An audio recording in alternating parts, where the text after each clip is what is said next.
नारद जी मथुरा पहुंच गए कंस के पास और कंस को जाकर के युक्ति बताई। कंस से जाकर के कहा कि भैया तुम्हारा शत्रु कृष्ण बड़ा होता जा रहा है, बलवान होता जा रहा है, उसको मारते क्यों नहीं हो? कंस बोला मैंने कमी कहां छोड़ी, जितने राक्षस भेजे सबको मार दिया उसने। तब नारद जी ने एक नया तरीका बताया, बोले अब तक तुमने राक्षस भेजे थे, अब उसको अपनी नगर में बुलवाओ।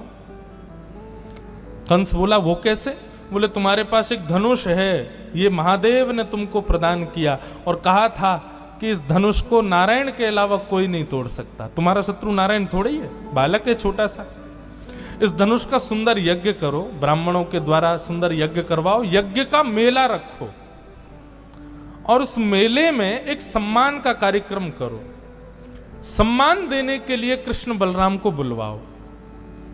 कंस बोला किस बात के लिए? बोले अरे कुछ दिन पहले हमने सुना था कि वर्षा हुई थी ब्रजमंडल में, तो कृष्ण ने पर्वत उठा लिया था।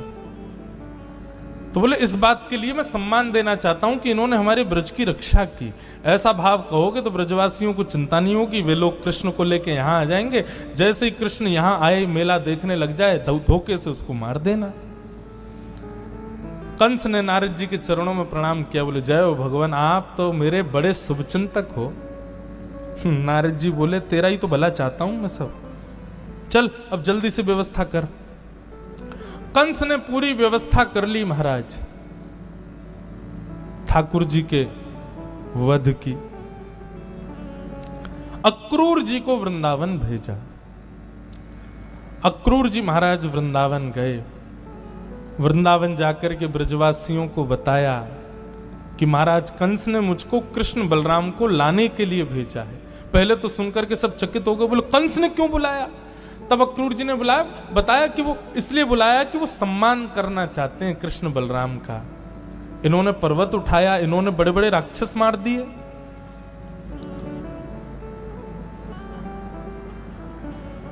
ब्रजवासी तो सब मना करने लगे, लेकिन भगवान कृष्ण थोड़े से उदास हो गए और यशोदा मैया से बोले मैया सबके बालक मुंबई जामे, सबके बालक बाहर जामे, मैं हमेशा यहीं रहूं। मुझे तो लगे मैया तू यही वृंदावन में मुंह को बूढ़ो कर देगी, कहीं जाने ही ना देवे।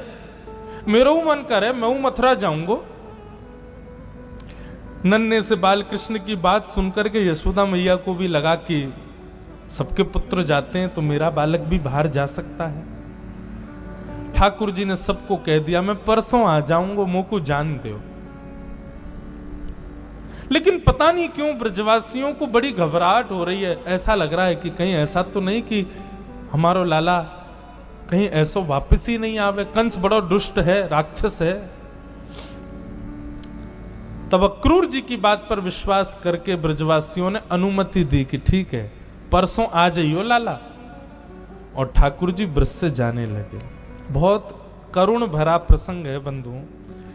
मैं लगभग 5 वर्ष हो गए मैं ठाकुर जी के ब्रज गमन लीला कहता ही नहीं कथा में, ब्रज से जाने वाली लीला नहीं कहता।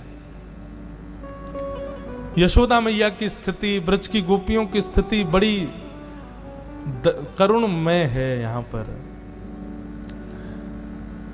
आप विचार करो बंधु, ठाकुर जी वचन दे के जा रहे हैं कि मैं परसों आ जाऊंगा, तो गोपियों की और ब्रजवासियों की ये स्थिति है कि वो श्री कृष्ण को पलक अपलक नेत्रों से देख रहे हैं कि परसों तक हम कैसे व्यतीत करेंगे कृष्ण के बगैर।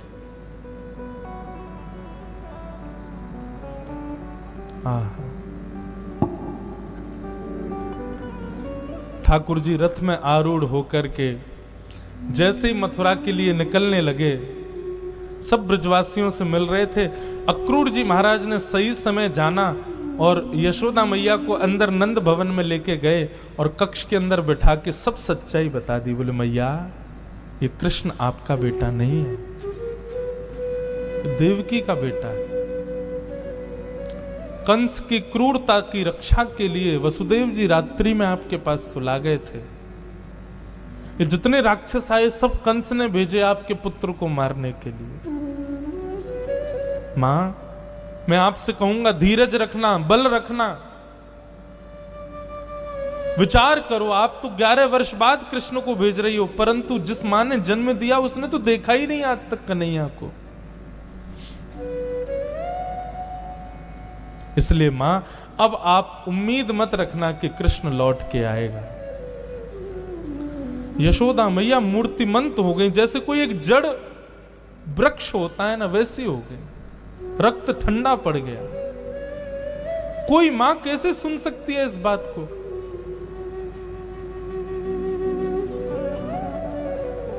अक्रूर जी कहकर के बाहर चले गए, मैया वहीं बैठी है स्तब्ध। और ऐसी बात सुनकर के कौन चेतना युक्त रह सकता है? जैसे ही रथ आगे बढ़ने लगा, ब्रजवासियों की रुदन की आवाज जब यशोदा मैया के कान में पड़ी, यशोदा मैया को याद आया। बोले लाला जा रहा है, कन्हैया मुंह से दूर जा रहा है, अपनी मैया के पास जा रहा है। बचपन की सब लीलाएं यशोदा मैया के चित्त में घूमने लगी। जिसको सदा अपना मान करके यशोदा मैया रह रही है, वो उनका नहीं है। रथ के पीछे दौड़ने लगी यशोदा मैया। अरे लाला रुक जा, अरे कन्हैया नेक रुक जा। यशोदा मैया के स्वर सुनते ही ठाकुर जी चलते हुए रथ से दौड़ पड़े। ठाकुर जी को नहीं पता कि यशोदा मैया को सब सच पता चल चुका है। ठाकुर जी गए, जाकर के मैया को हृदय से लगा लिया। बोलो मैया तू रो क्यों रही है, मैं आ जाऊंगा ना परसों। यशोदा मैया मुस्कुरा रही है। अच्छा परसों आएगा लाला? बोले हाँ। ठाकुर जी के माथे का स्पर्श कर रही है, नासिका का स्पर्श, ओष्ठ का स्पर्श, कानों का स्पर्श, गले का स्पर्श, सर्वांगीण अंग का स्पर्श कर रही है। क्यों? क्योंकि अब देखने को तो नहीं मिलेगा, कम से कम हाथों को स्पर्श तो याद रहेगा कन्हैया का। और संपूर्ण अंग का स्पर्श करते हुए अंत में मैया ने लाला के चरण पकड़े। जैसे ही चरण पकड़े ठाकुर जी बैठ गए। मैया कहा कर रही है? मैया बोली लाला मुझको पता चल गई है तू मेरो लाला ना है, तू तो देवकी को बेटा है। कंस से रक्षा हेवे के काजे तो को मेरे पास भेज दियो। मैंने अपनो पुत्र मान करके तो को उखल से बांध दियो, तेरो कान पकड़ लियो, तो को छड़ी दिखाई, तो को डांट दियो। लाला ये सब बात कभी देवकी से मत कहियो, वचन दे तू कभी नहीं बताएगो देवकी को कि मैंने तो को उखल से बांधो। नहीं तो कहेगी कितनी निष्ठुर यशोदा, मेरो लाला मारो माने, मेरो लाला बांध दियो माने। ठाकुर जी के नेत्र नहीं खुल रहे हैं। जैसे पता चला कि यशोदा जी को सब सत्य पता है। मैया बोली लाला बस मैं तो से नहीं कहूंगी कि तू वापस आ, बस एक वचन दे के जा। ठाकुर जी बोले कहा? बोले जा समय या यशोदा के प्राण निकल रहे हो, बस वह समय आ जी, मेरी अंतिम श्वास निकल रही हो, मेरो लाला मेरे सामने खड़ो हो, मेरो श्याम सुंदर मेरे समीप खड़ो हो, तेरे ये कटाक्ष नेत्र, तेरे ये सुंदर ग्रीवा, ये सुंदर भुजा, ये सब मुझको दिख रही हो लाला, बस मेरे अंतिम समय में मेरे पास आ जाइयो, जीवन भर मत आइयो, बस तू रहियो, देवकी की खूब सेवा करियो। और बस ये कह करके यशोदा मैया मूर्छित हो गए। ठाकुर जी विलाप कर रहे हैं। सब ब्रजवासी गए, यशोदा मैया को संभाला। ठाकुर जी बोले यदि मैं और रुकूंगा तो जा नहीं पाऊंगा, मुझे जाना पड़ेगा। ब्रज को प्रणाम करके सब ब्रजवासियों के चरणों में नतमस्तक होकर के ठाकुर जी रथ पर आरूढ़ हो गए और निकल गए मथुरा की। बंधुओं,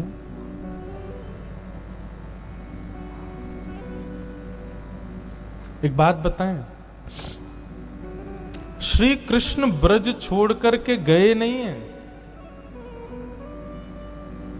जीव कल्याण, मानव कल्याण, विश्व के कल्याण के लिए ब्रजवासियों ने श्री कृष्ण का दान किया है विश्व को।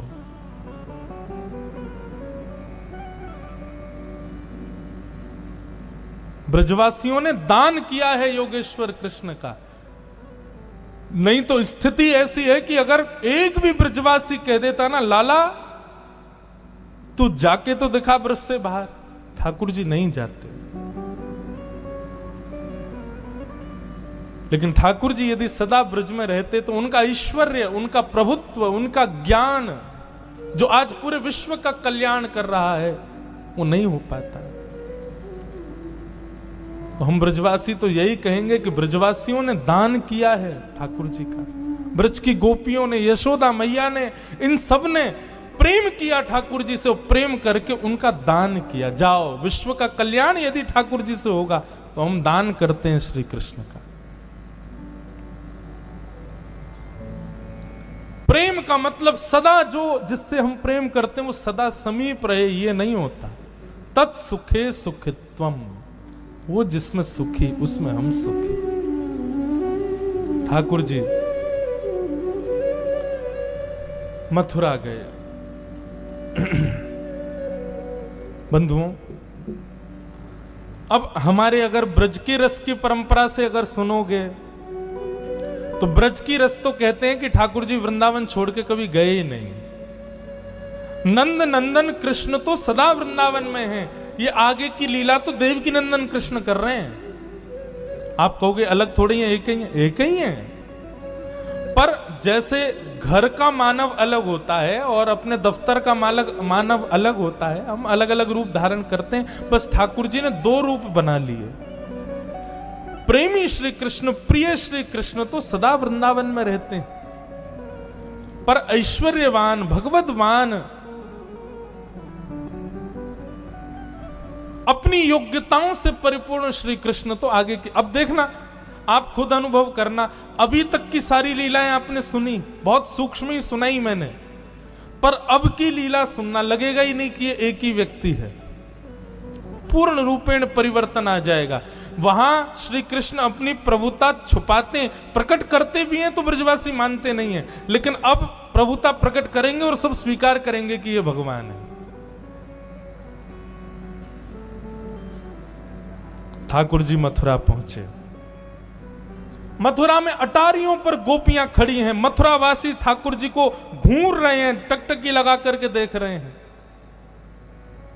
और सब वही चर्चा कर रहे हैं, ये वही है जिसने पूतना मारी थी, ये वही है जिसने गिरिराज पर्वत उठाया, ये वही बालक है। ठाकुर जी एक दर्जी के यहां गए, वहां से वस्त्र पहन के आए, एक जगह से माला धारण करके आए, एक जगह से कुब्जा नाम की एक कुरूपणी जा रही थी, 3 जगह से उसकी कमर टेढ़ी थी।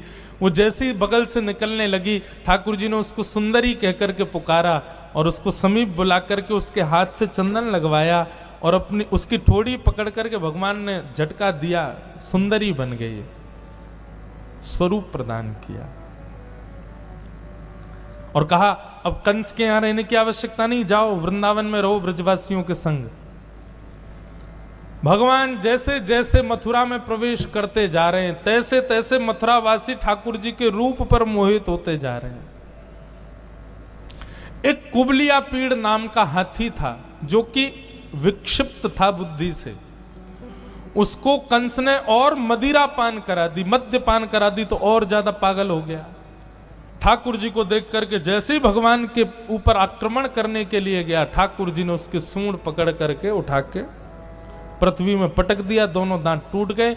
एक दांत ठाकुर जी ने कंधे पर रखा, दूसरा दांत बलराम जी ने कंधे पर रखा और दोनों भैया रणभूमि में, स्टेडियम में प्रवेश कर रहे हैं, जहां पर लाखों मथुरावासी बैठे हैं।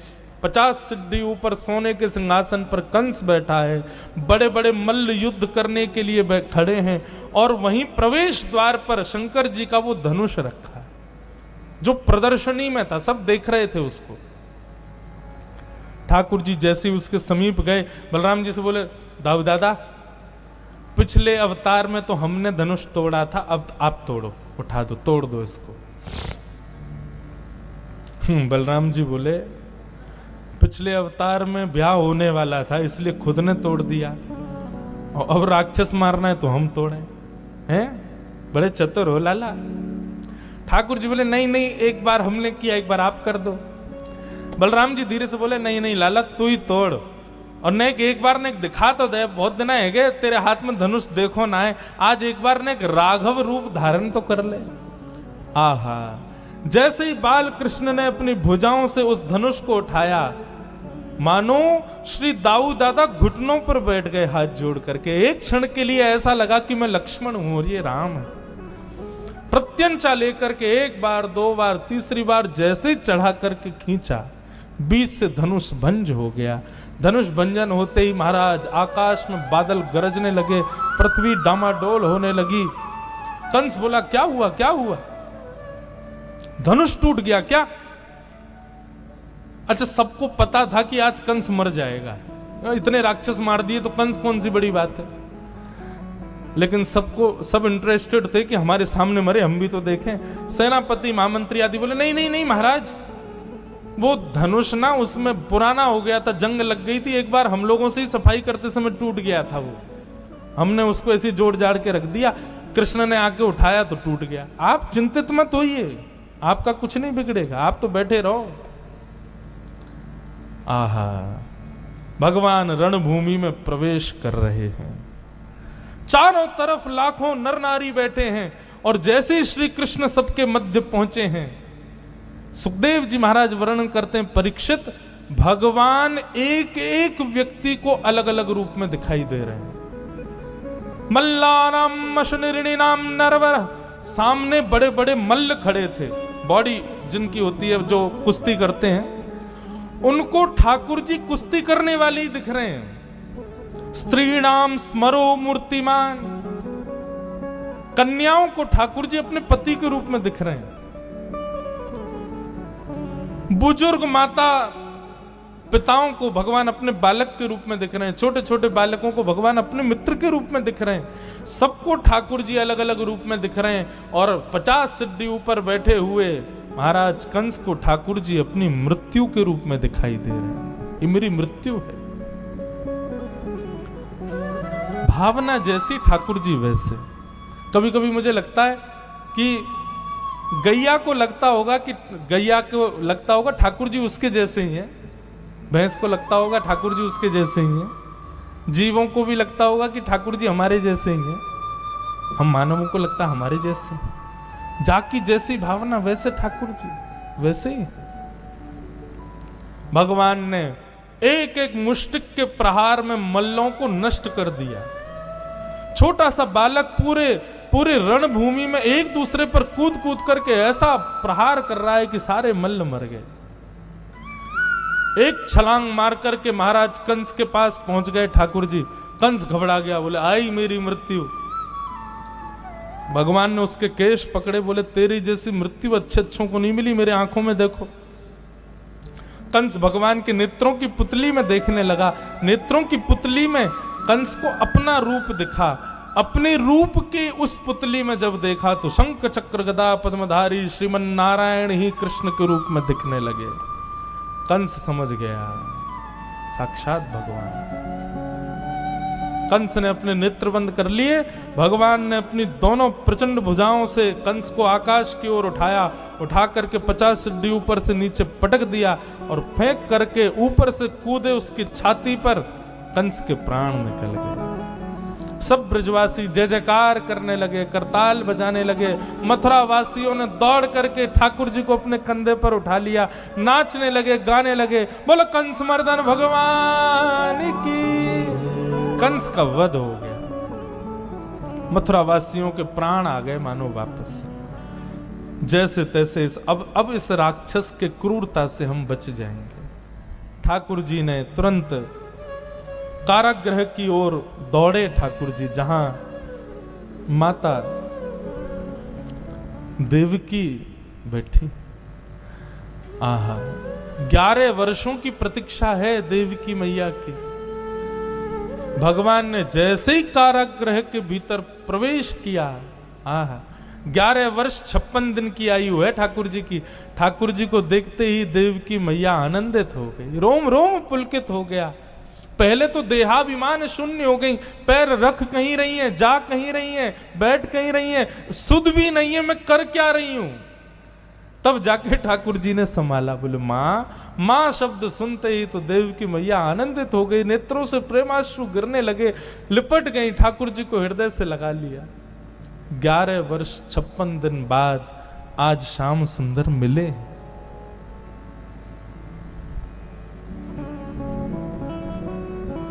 भगवान ने देवकी को सुख प्रदान किया। देवकी मैया और वसुदेव जी को मुक्त करके ठाकुर जी ने अपने नाना जी उग्रसेन जी को राज्य गद्दी पर बिठाया। बंधुओं, भगवान कभी राजा नहीं बने, ना तो मथुरा के राजा बने ना द्वारिका के राजा बने। ठाकुर जी ने सदा राज्य गद्दी पर उग्रसेन को ही बैठाया।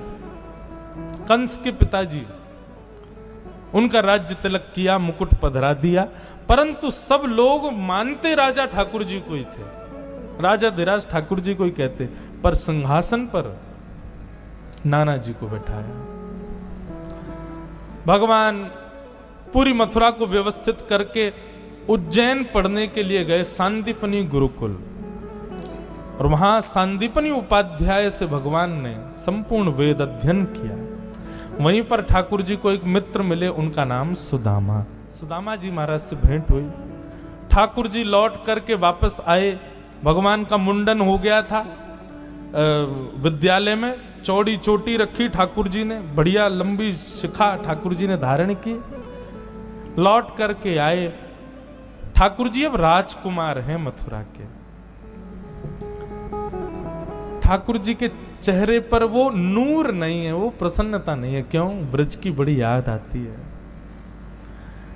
अपने कक्ष की खिड़की में से केवल वृंदावन को देखते रहते हैं ठाकुर जी।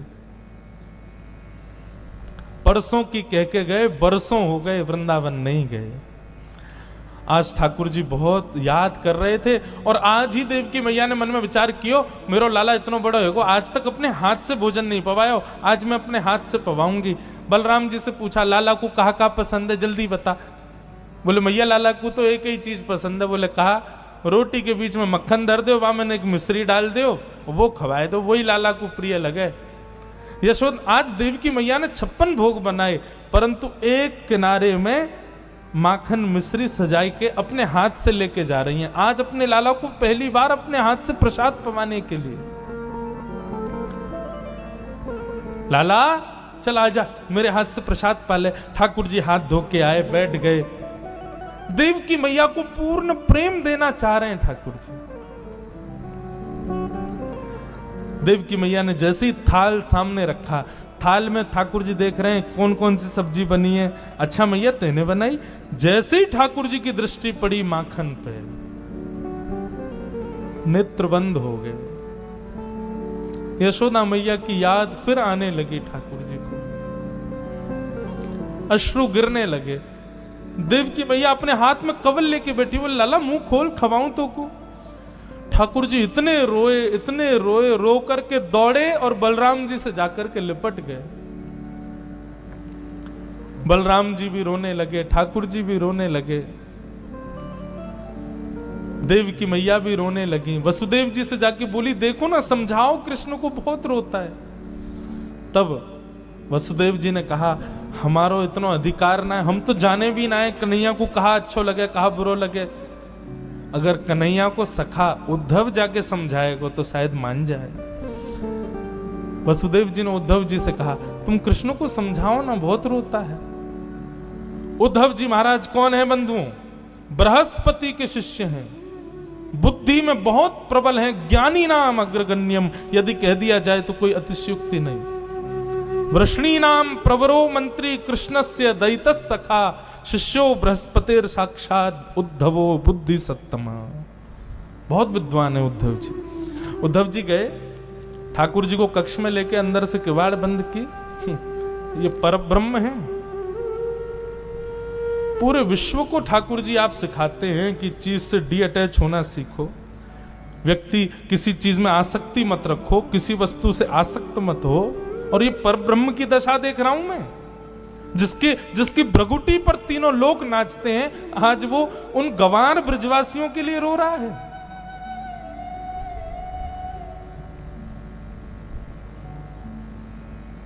ठाकुर जी बोले, उद्धव तुमने कभी प्रेम देखा है अपने जीवन में?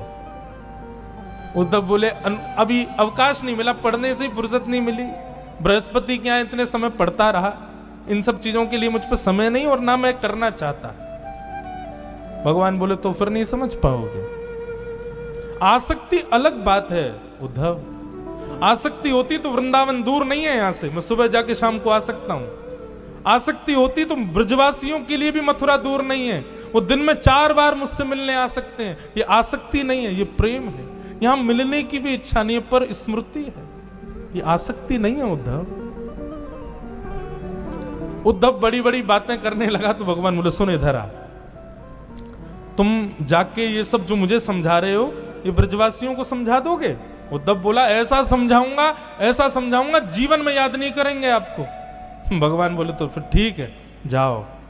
और सुन इधर आ, अपना मोर पंख निकाल के उद्धव के मुकुट में लगा दिया, अपना पटका उतार करके उद्धव को पहना दिया, और चंदन का इत्र जो ठाकुर जी लगाते हैं वो उद्धव को लगा दिया। अब जाओ। बोले ये सब क्यों? बोले क्योंकि इसके बगैर तुम गए ना तो ब्रजवासी तुझे देखेंगे भी नहीं, इसके साथ जा वृंदावन। उद्धव जी महाराज कह के गए। भगवान बोले कब आएगा उद्धव? बोले शाम तक आ जाऊंगा। वो ठीक है, मिलते हैं फिर शाम को। 6 महीना बाद लौट के आया उद्धव। 6 महीना तक भूल गया कि मैं वृंदावन में हूं। इसी को उद्धव गोपी संवाद कहते हैं। प्रेम की चरमोत्कृष्ट स्थिति है उद्धव गोपी संवाद। उद्धव जी वृंदावन गए। वृंदावन की स्थिति बंधुओं पता है क्या है? हर दिन, जिस दिन से ठाकुर जी गए, हर दिन ब्रजवासी मथुरा के रास्ते को घेर के बैठ जाते हैं और प्रतीक्षा करते हैं कन्हैया आ रहे होगो, हमारो लाला आ रहे होगो, कृष्ण आ रहे होगो। सुबह से दोपहर, दोपहर से शाम, शाम से जैसी रात है जाए। रोते रोते नंद भवन जाते हैं और कहते हैं यशोदा तेरो लाला आज नहीं आयो, आज भी नहीं आयो। परसों की कह के गए हो, दारी को बरसों बीत गए अभी तक नहीं आयो। रोज का ये नियम है सब ब्रजवासियों का। बैठ जाते हैं मथुरा के मार्ग पर, लेकिन जाते नहीं है मथुरा। मथुरा से वृंदावन कितना दूर है? 6 किलोमीटर। 6 किलोमीटर। अहमदाबाद में तो एक मोहल्ले से दूसरा मोहल्ला, इतना दूर है मथुरा वृंदावन। लेकिन प्रेम,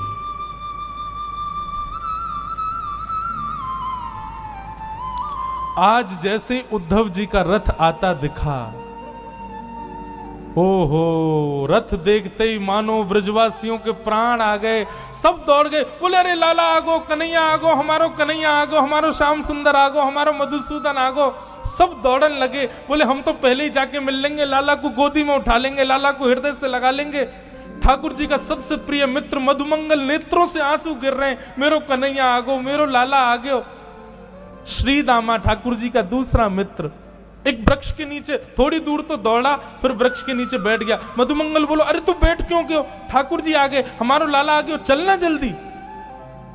श्री दामा बोलो मैं नहीं जाऊंगा यहाँ के पास, परसों की कह के गयो, परसों बाद आ रहा है, आज यहाँ से बातें ही नहीं करूंगा। आन दे याकू, या तो मिलनो ही ना है मोकू, या तो मना कर दियो मेरे पास नहीं आवे। मधुमंगल बोलो तू है जा नाराज, हम तो जा रहे हैं। श्री दामा को छोड़ सब दौड़ने लगे तो श्री दामा चुपके से देखता है सब ब्रजवासी दौड़ रहे हैं। अरे ये मुझसे पहले लाला को पकड़ लेंगे, मुंह से पहले स्पर्श कर लेंगे, मुंह से पहले गले लगा लेंगे, मुंह को वो सुख नहीं मिलेगा। श्री दामा दौड़ने लगो। मधुमंगल बोलो अरे अब क्यों दौड़ रहे हो? तू तो मना कर रहा हो ना, नहीं मिलेगा लाला से, फिर क्यों आ गए? श्री दामा बोलो अरे मधुमंगल नाराज बाद में आ जाऊंगा, पहले लाला को हृदय से तो लगा लो। इतनी पीड़ा, इतनी वेदना सही है बरसों तक हमने, आज लाला को अंक में तो भर लूं, एक बार गले लगा के फिर रूठ के चलो जाऊंगा, फिर नहीं मिलूंगा यहां से। रथ बीच रास्ते में ही घेर लिया सब ब्रजवासियों ने। रथ का पर्दा हटा करके जैसे ही उद्धव जी बाहर आए,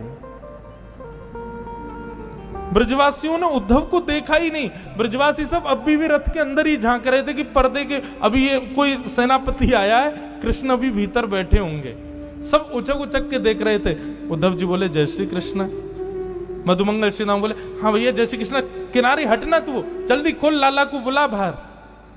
उद्धव बोले और कोई नहीं है रथ में, मैं ही आया हूं, मैं कृष्ण का सखा हूं, मेरा नाम उद्धव है।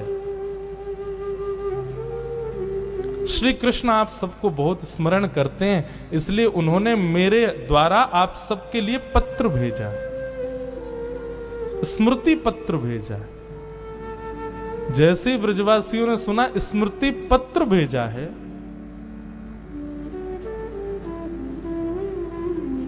ब्रजवासी बोले वाह कन्हैया वाह, मान गए तेरे प्रेम को। वर्षों तक आयो नहीं, परसों को वादो करके, वर्षों बाद याद आई तो सखा भेज दियो स्मृति पत्र के संग।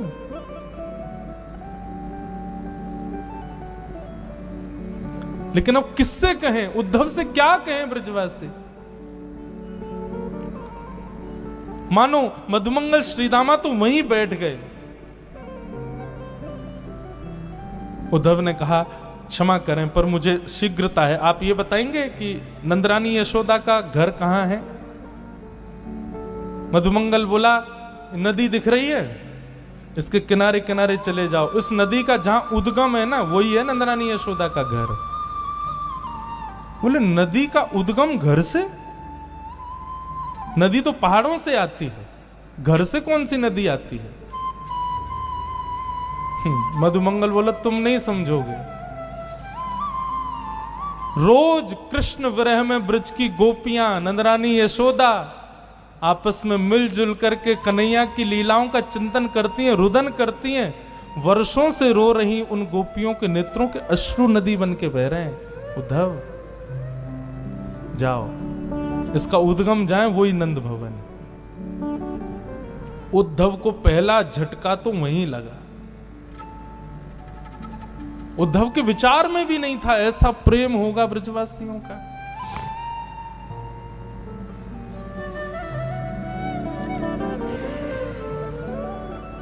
उद्धव जी महाराज गए,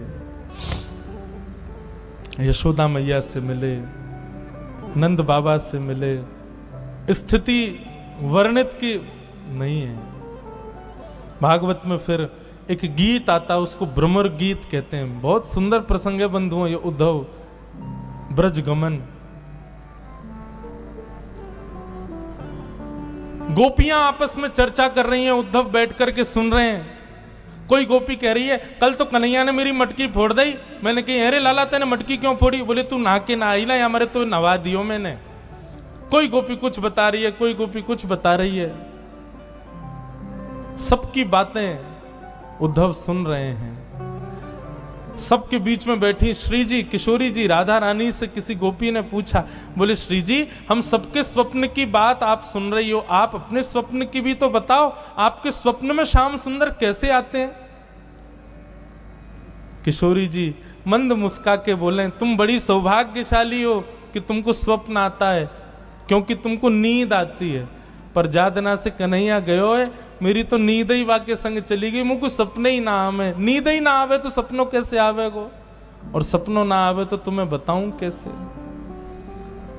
ये सब भाव बैठ करके उद्धव सुन रहा है। तब मधुपक तब बंधो माश प्रशांग्रिम सपत्न्याः कुछ विलुलित माला कुंकुमश्मश्रुभिर्न बृहतु मधुपतिस्तन्मानिनी नाम प्रसादम यदु सदसि विडंब्यम यस्य दूतस्त्वमिद्रक। गोपियों ने एक गीत गाया जिसको भ्रमर गीत कहते हैं। मानो गोपियों को उद्धव दिख गया था कि उद्धव बैठा है, लेकिन सीधे उद्धव से ना कह के एक भौरा उड़ता हुआ आया। तो भौरे को कहती है अरे देखो ये काला है, जरूर कृष्ण का मित्र होगा। अब उद्धव को केंद्र में लेकर के गोपियां उस भौरे से बात करती हैं, उसी को भ्रमर गीत कहते हैं।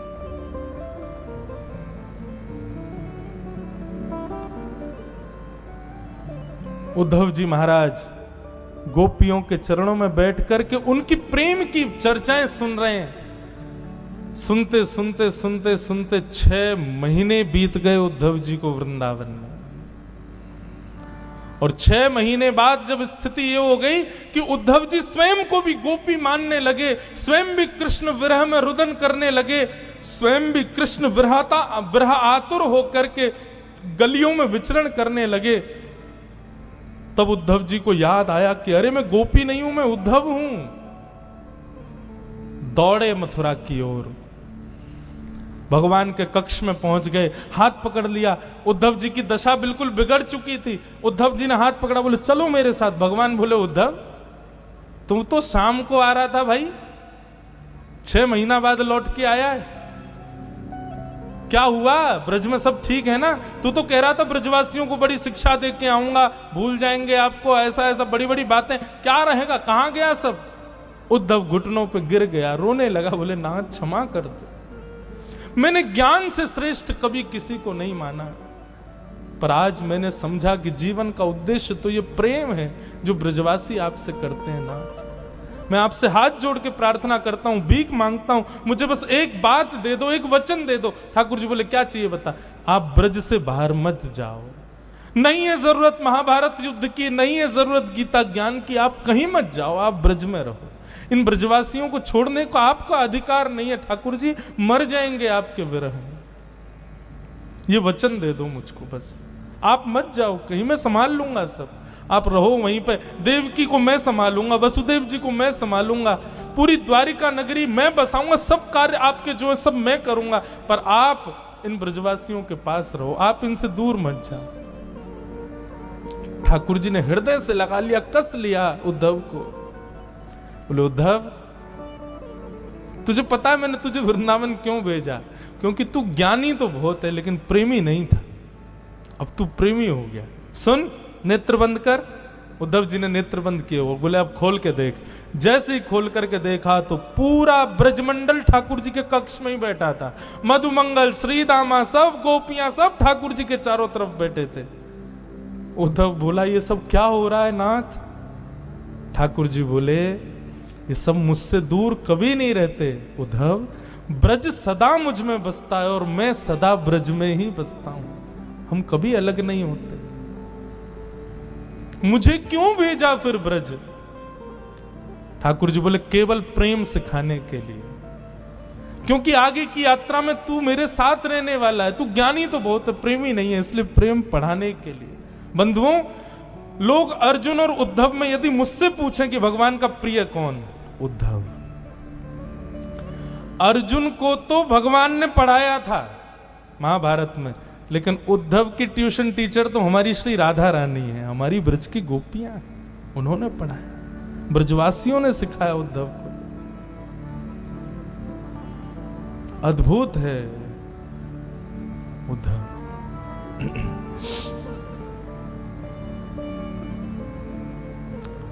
उद्धव, पता है आपको भागवत में भगवान क्या कहते हैं? उद्धव के विषय में भगवान कहते हैं वो मैं ही हूं, वो मुझसे अलग नहीं है। यदि कभी तुमको उद्धव मिल जाए तो यही समझना श्री कृष्ण है, उसको प्रणाम कर लेना। और ये बात कब लागू हुई? जब उद्धव ब्रज चला गया, वृंदावन चला गया। वृंदावन से आने के बाद उद्धव का वो निर्माण हुआ, ठाकुर जी कहते हैं मेरा ही स्वरूप, मेरा ही तदनुरूप है।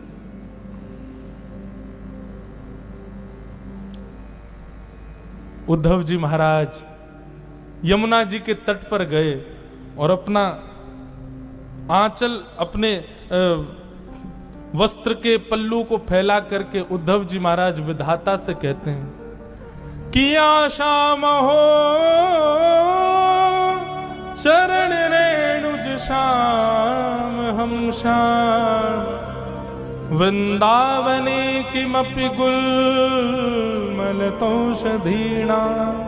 हे विधाता, आप पूरी सृष्टि को बनाते हो, आप सबके कर्म के अनुसार उसको दूसरा जन्म देते हो। ये उद्धव आपसे प्रार्थना करना चाहता है, मेरे सत्कर्मों के फलीभूत यदि आप मुझे पुनर्जन्म देना चाहते हो, मेरी एक ही इच्छा है, मेरा जप, नियम, तप, साधन, भजन, सबसे मुझे एक ही वरदान चाहिए कि मुझे अगला जन्म इस वृंदावन में देना। और एक और बात, मुझे मानव मत बनाना, एक वृक्ष बनाना, और वो वृक्ष भी कोई बहुत वृहद बड़ा नहीं, छोटा सा कोई पौधा मुझे बना देना, ताकि जब जब भी हवा चले इन ब्रजवासियों की, इन प्रेमी गोपिकाओं की चरण रज उड़ उड़ करके मुझे सनाती रहे, मैं सदा उस ब्रजरज में तल्लीन रहूं नाथ, बस यही मेरी प्रार्थना है। ये स्थिति उद्धव की।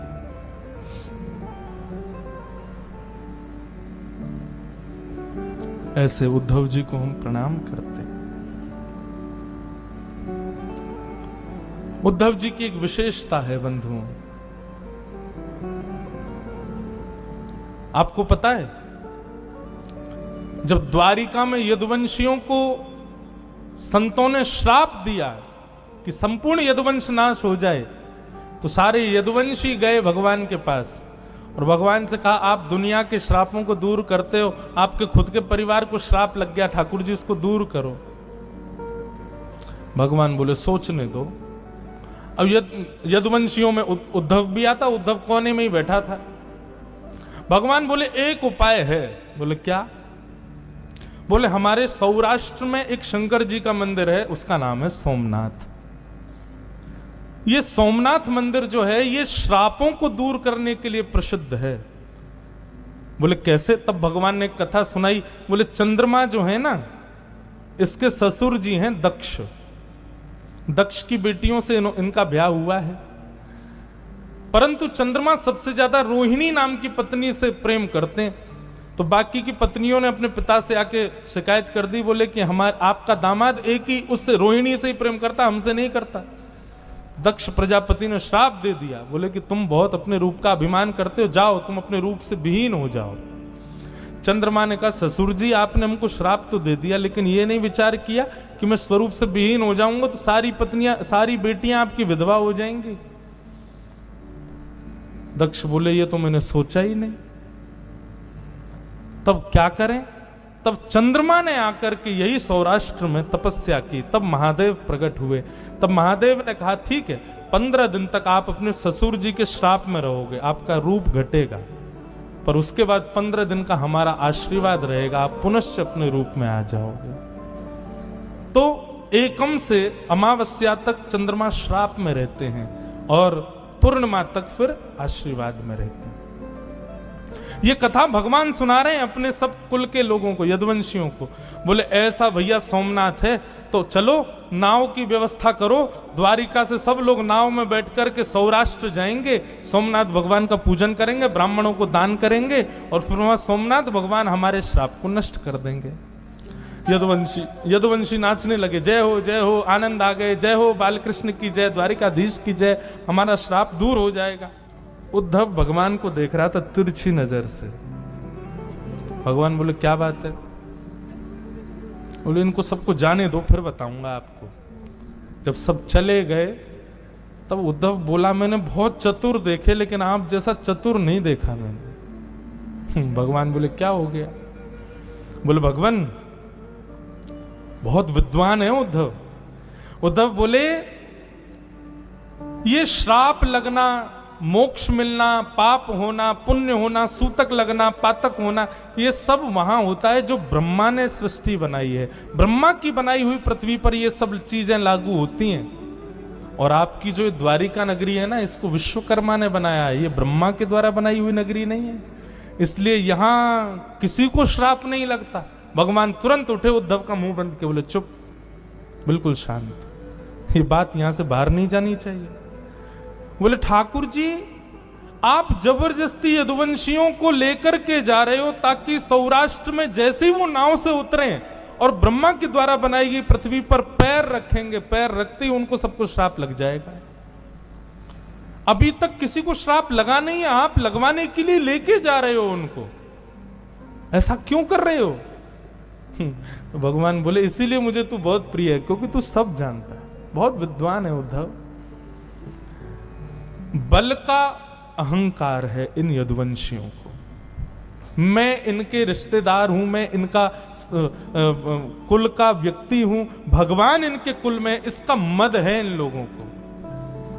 और मैं अपनी लीला पूरी करके गया, इनको छोड़ गया तो यही भार बन जाएंगे पृथ्वी का, इसलिए मुझे करना पड़ेगा। उद्धव बोला तो चलो फिर। भगवान बोले कहां? बोले सौराष्ट्र। ठाकुर जी बोले तू नहीं जाएगा, हम सब जाएंगे, तू तो यहीं रहेगा, तू तो द्वारिका को संभालेगा ना। मतलब उद्धव को ठाकुर जी ने श्राप नहीं लगने दिया।